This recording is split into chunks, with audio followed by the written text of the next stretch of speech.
Sino dito yung bakante tuwing gabi from 6 PM to 11 PM and sa kaka-scroll mo accidentally nakita mo 'tong video ko na 'to.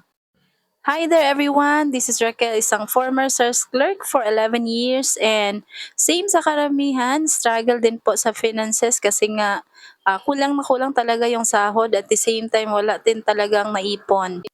And sa kagustuhan ko na mabago yung situation ng buhay ko, magkaroon din ako ng time and financial freedom.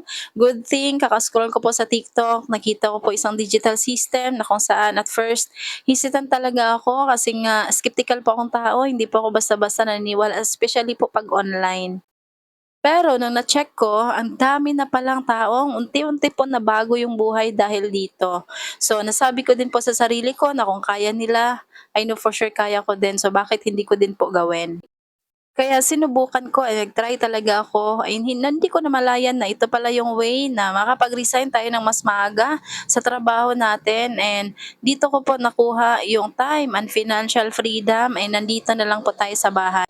So kung ikaw right now, naka-relate ka sa situation ko before, so kung ikaw gusto mo din na magkaroon ng pagbabago sa buhay at the same time, makuha mo din yung time and financial freedom, pwede ka mag-message diyan, drop your location para maturo ko sa'yo paano ka makapag-start dito. See you and God bless.